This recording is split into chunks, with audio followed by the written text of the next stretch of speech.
Vedanta public school में विज्ञान के ऐतिहासिक आविष्कारों की भव्य प्रदर्शनी का हुआ आयोजन। बच्चों ने संवाद और नाटक आधारित डिजिटल क्रांति को दिखाया। नमस्कार, आप देख रहे हैं बोल बिहार न्यूज।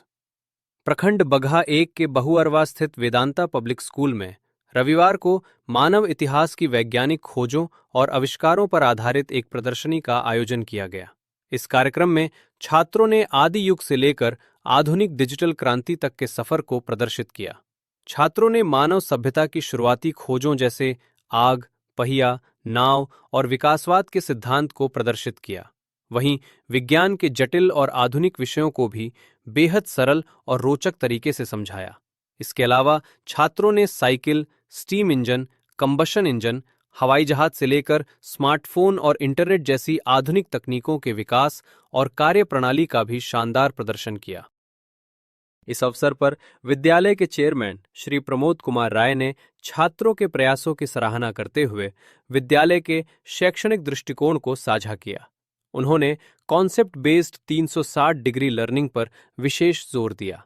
श्री राय ने कहा कि शिक्षा का असली उद्देश्य केवल किताबों को रटना नहीं है, बल्कि छात्रों के दिमाग के द्वार खोलना है। जब बच्चे विज्ञान को इतिहास और भविष्य से जोड़कर देखते हैं, तभी उनका सर्वांगीण विकास होता है। आज की ये प्रदर्शनी उसी सोच का परिणाम है। इस प्रदर्शनी की सबसे खास बात छात्रों का आत्मविश्वास और संवाद कौशल था। छात्रों ने अपने विषयों के अनुरूप विशेष वेशभूषा धारण की थी। उन्होंने फर्राटेदार अंग्रेजी में विस्तार से चर्चा की कि इन आविष्कारों ने मानव जीवन की दिशा कैसे बदल दी। बच्चों ने छोटे छोटे लघु नाटकों के माध्यम से विज्ञान के कठिन सिद्धांतों को भी दर्शाया, जिसे उपस्थित दर्शकों ने खूब सराहा। विद्यालय के प्रधानाचार्य श्री बिमल टर्की ने छात्रों के अनुशासन और प्रस्तुति की प्रशंसा की। उन्होंने कहा कि ऐसे आयोजन बच्चों के भीतर छिपी प्रतिभा को बाहर लाने का काम करते हैं। कार्यक्रम में उपस्थित अभिभावकों और बुद्धिजीवियों का कहना था कि वेदांता पब्लिक स्कूल में जिस स्तर की प्रतिभा और कॉन्सेप्ट की समझ देखने को मिली, वो बड़े महानगरों के आधुनिक स्कूलों में भी दुर्लभ है। सुदूर क्षेत्र में होने के बावजूद विद्यालय ने शिक्षा का जो मानक स्थापित किया है, वो अनुकरणीय है। आज के कार्यक्रम के बारे में नमस्कार। वेदांता स्कूल के परिसर में हम लोग तरह तरह की प्रदर्शनी का आयोजन करते हैं। हमने एक बार पर्सनालिटी एग्जीबिशन किया, एक बार साइंस एग्जीबिशन किया, और इस साल जो हम लोग कर रहे हैं, ह्यूमन हिस्ट्री में जो भी ग्रेटेस्ट साइंटिफिक डेवलपमेंट्स हुए उसका एग्जीबिशन कर रहे हैं। जैसे पहिया का आविष्कार और आग का आविष्कार या उसकी डिस्कवरी, ये बहुत प्रिमिटिव डिस्कवरीज हैं साइंस की, लेकिन इसने मानव सभ्यता के इतिहास को पूरा बदल के रख दिया। फिर हम आगे बढ़ते हैं तो जैसे स्टीम इंजन का आविष्कार है, टेलीकॉम का आविष्कार है, बेतार के तार का आविष्कार है, स्मार्टफोन का आविष्कार है, जो कम्युनिकेशन की दुनिया को पूरा बदल के रख दिया। हम इलेक्ट्रॉनिक्स में आते हैं, क्वांटम टनलिंग थ्योरी की चीज़ें हैं। तो पुराने से पुराने और सबसे जो आधुनिक आविष्कार हैं उसके बारे में बच्चों ने एक प्रदर्शनी तैयार किया है। वो ये बताएंगे कि ये आविष्कार से दुनिया की रुख कैसे बदल गई, और ये नहीं हुआ होता तो आज हम कहाँ होते, क्या हम इन आविष्कारों के बिना चल सकते हैं, ये सारे बातें बच्चे बताएंगे। और स्कूल के बच्चों के लिए जो क्लास 1 से क्लास 10 के बच्चे हैं, उनके लिए इन जटिलतम टॉपिक्स को टच करना एक बहुत बड़ी बात है। और हम वेदांता पब्लिक स्कूल में एक समझ रखने वाली शिक्षा यानी कंसेप्ट बेस्ड लर्निंग को प्रमोट कर रहे हैं। बच्चों को बिल्कुल रटाते नहीं हैं, हर एक कंसेप्ट बताते हैं। वो ये भी बताएंगे कि ये सारे आविष्कार किस कंसेप्ट पे काम करते हैं और कैसे काम करते हैं। तो इस बच्चों के लिए ये एक अनूठी पहल है, और इससे इनकी सोच को एक चहुमुखी दिशा मिलेगी, उनके दिमाग खुलेंगे और वो आगे आने वाले समय में वैज्ञानिक बनेंगे, अफसर बनेंगे, समाज में अपना कंट्रीब्यूशन देंगे, सोशल रिफॉर्मर बनेंगे। और इन्हीं चीज़ों को मद्देनज़र रखते हुए इस प्रदर्शनी की शुरुआत की गई है। धन्यवाद। वेदांता स्कूल काफ़ी ग्रामीण क्षेत्र में और यहाँ शिक्षा के क्षेत्र में पिछड़ा हुआ क्षेत्र माना जाता है। ऐसे में आप गांव देहात से जो बच्चे आते हैं वो खास करके भोजपुरी भाषा का ही प्रयोग करते हैं, यहाँ पर आकर के इंग्लिश प्रयोग, तो यहाँ आपको दिक्कत नहीं होती है उनको कन्वर्ट करने में या बच्चों को इस माहौल में ढलने में भी परेशानियाँ होती है, तो आप कैसे उसको सफल पाते हैं? ये आपने हमारे दिल के करीब का प्रश्न छू लिया है।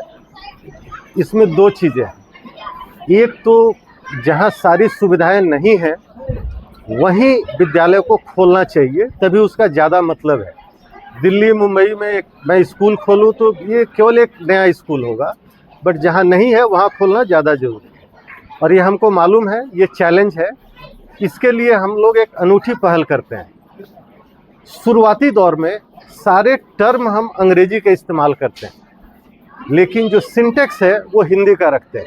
जैसे हम उसको बोलेंगे बच्चे फायर से हम किसी चीज़ को जला सकते हैं, ये इलेक्ट्रिसिटी, हम विद्युत नहीं बोलते हैं, हम इलेक्ट्रिसिटी ही बोलते हैं। इलेक्ट्रिसिटी से ये सारे इंस्ट्रूमेंट चलते हैं। इससे बच्चों की सारे अंग्रेजी के टर्म्स की फैमिलियरिटी चालू होती है। उसके बाद हम अंग्रेजी का व्याकरण भी उसमें डालते हैं, सिंटेक्स डालते हैं।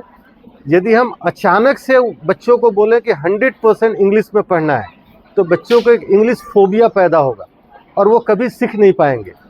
लेकिन चूंकि हम एक स्लो ट्रांजिशन करा रहे हैं तो वो बच्चे इसमें घुल मिल के अंग्रेजी सीख रहे हैं। सब्जेक्ट लाइन पर मैं जाऊं तो मैथमेटिक्स में अंग्रेजी का इनपुट सबसे कम है, तो मैथमेटिक्स को हम सबसे पहले इंग्लिश में ट्रांजिशन कराते हैं, उसके बाद साइंस का ट्रांजिशन कराते हैं, फिर धीरे धीरे ह्यूमैनिटीज़ के सब्जेक्ट का ट्रांजिशन कराते हैं। क्योंकि इस देश में भले ही हिंदी हमारी राष्ट्रभाषा है, लेकिन यदि आपको अंग्रेजी नहीं आती है तो बड़े ओहदे पे आपकी पूछ नहीं है। अंग्रेजी सीखना बहुत ज़रूरी है।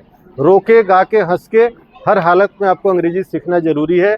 और हम गांव देहात के बच्चों को, जिनके घरों में अंग्रेजी की एक शब्द नहीं बोली जाती, इस अनोखे पहल के द्वारा उनको अंग्रेजी माध्यम शिक्षा में हम ट्रांजिशन करवा रहे हैं। बगहा जैसे जगह से अगर छात्रों को यहाँ लाने का प्रयास किया जाए तो विद्यालय की तरफ से कौन सी ऐसी सुविधा है कि वो लोग वहाँ से भी यहाँ आके अपना नामांकन करा सकते हैं? जो स्कूल में शिक्षा है ये सब्सिडाइज्ड है, मतलब जो कॉस्ट है उससे हम कम फी ले रहे हैं। लेकिन एक प्राइवेट संस्था होने के नाते हमारी भी बाध्यता है, हर जगह हम सब्सिडी नहीं दे सकते हैं। तो बगहा से जो बच्चे आएंगे, हमने 2 मोड रखा हुआ है कि जो भी ट्रांसपोर्ट हम लीज पे लेंगे, हमको उसमें मार्जिन नहीं चाहिए। No profit no loss basis पे जो एक्चुअल खर्चा आएगा वो पेरेंट्स दे दें। अब चूँकि डीजल महंगा है, पेट्रोल महंगा है, तो ट्रांसपोर्ट कॉस्ट ज़्यादा आता है।